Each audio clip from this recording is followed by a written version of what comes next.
Eliseu mandou-lhe um mensageiro dizendo: vai e lava-te 7 vezes no Jordão, e tua carne será restaurada e serás purificado.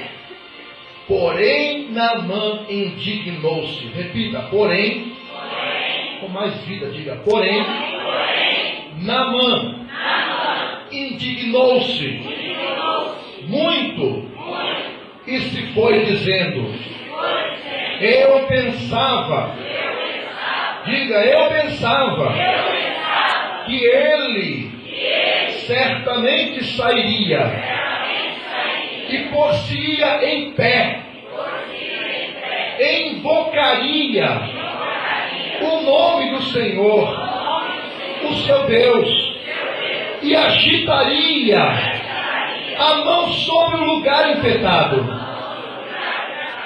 e lhe curaria da lepra.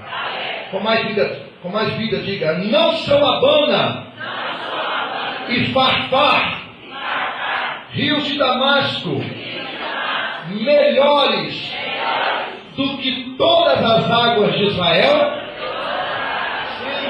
Espírito Santo, doméstica, ela foi uma bênção para a história de Naamã. Escute bem, por isso nesta noite eu gostaria de deixar uma palavra para te abençoar aqui hoje.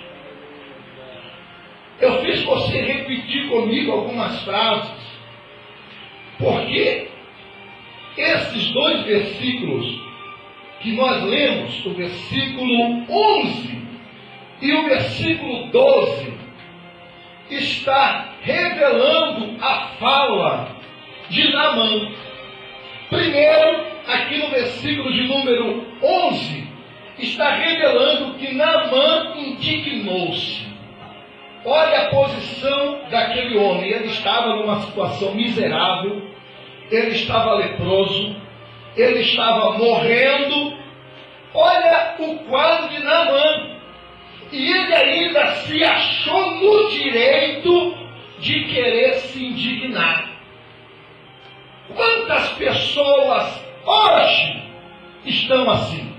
E por isso, nesta noite, a propósito, eu gostaria de abordar um tema a esta mensagem.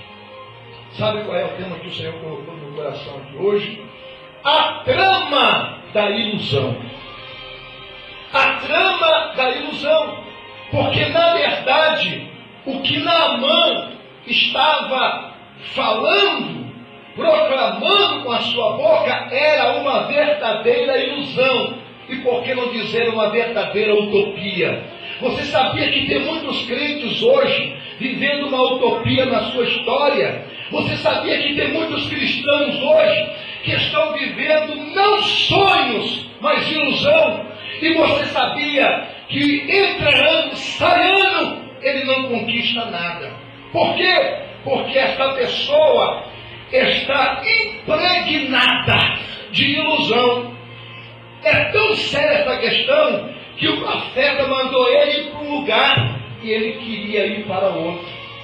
Quantas pessoas estão assim hoje, irmãos, nas igrejas?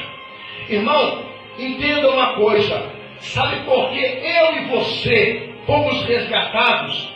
Primeiro fator importante que você jamais pode esquecer. Você não pode deixar essa maior evidência morrer na sua caminhada espiritual. Você sabe qual é o carro-chefe do cristianismo? Chama-se obediência. Para servir a Deus, irmãos, não é você obedecer apenas 80%. Servir a Deus não é você servi-lo 99,9%. É tão verdade isso que Jesus disse assim: olha, não podeis servir a 2 senhores. Ou seja, ele estava dizendo, ou você obedece ao diabo, ou você obedece a Deus. Ou você obedece às filosofias mundanas, ou você obedece à palavra. Não existe meio termo com Deus. Então o carro-chefe do cristianismo chama-se obediência. E quando Naamã ouviu que ele tinha que ir para o Jordão, ele se indignou. O homem estava morrendo, irmãos. O homem não tinha mais recurso nenhum, ainda se indignou e começou a dizer: mas não são os rios, não são os rios, está aqui na leitura, Abana e Farfar, rios de Damasco, melhores que todas as águas de Israel. Ou seja, irmãos, Naamã estava quase que vivendo uma ilusão. E é justamente isso que o diabo está lutando para você viver, uma ilusão. Uma ilusão. Escute bem, meu irmão. Deus não usa e Deus não trabalha para pessoas que estão querendo jogar 100% na costa de Deus. Você tem que entender uma coisa, que Deus te deu os olhos. Diga: Deus me deu olhos.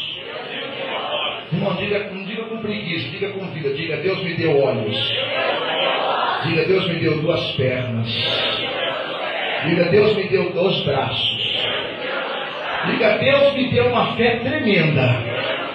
Agora eu quero que você abrace alguém e diga para ele: com tudo isso que você recebeu, sem você se esforçar, nada disso, nada acontecerá. É importante você entender uma coisa: Deus vai fazer a parte dele. Agora a parte minha, que é sua, Deus não vai mover uma palha. Por que eu estou dizendo isso? Porque existem muitas pessoas hoje, irmãos, vivendo uma utopia, vivendo, irmãos, numa ilusão. Ele é um crente iludido. Ele não quer colocar o pé no chão para viver a realidade. Ele acha que amanhã vai melhorar, mas ele não semeia nada de bom hoje para que amanhã melhore. Você está vivendo uma ilusão. Sabe o que é ilusão? Ilusão é o oposto da realidade. Ilusão é o contrário da realidade. E tem apenas aparência de verdade. Por exemplo, escute isso: falsas doutrinas, por mais que se aproximem ou usem a palavra de Deus como respaldo, são ilusórias, são falsas, não são de Deus. Agora, quais são as maneiras que a ilusão se apresenta? Ilusão é engano dos sentidos ou da mente, que faz com que se tome uma coisa por outra, que se interprete erroneamente um fato. Falsa aparência, diga: falsa aparência. Distorção da realidade. Coisa efêmera. Engano. Mentira. E desvaneio. Guarde isso no seu coração, irmãos. A ilusão, ela se apresenta desta forma. A ilusão, ela procura querer manipular a sua mente. Por isso que o apóstolo Paulo, ele enfatiza sobre a armadura do Espírito, dizendo que buscai o que, irmãos? A armadura do Espírito, tomai o que? O capacete, diga capacete da salvação. Toque sobre alguém e diga: capacete da salvação. É para Deus proteger a sua mente, é para Deus guardar a sua mente, para que você não viva uma vida de mentiras. O diabo quer te enganar, o diabo quer conduzir você para o caminho mentiroso. O diabo está dizendo que lá é melhor, não é não. O melhor é servir a Deus, o melhor é amar Deus,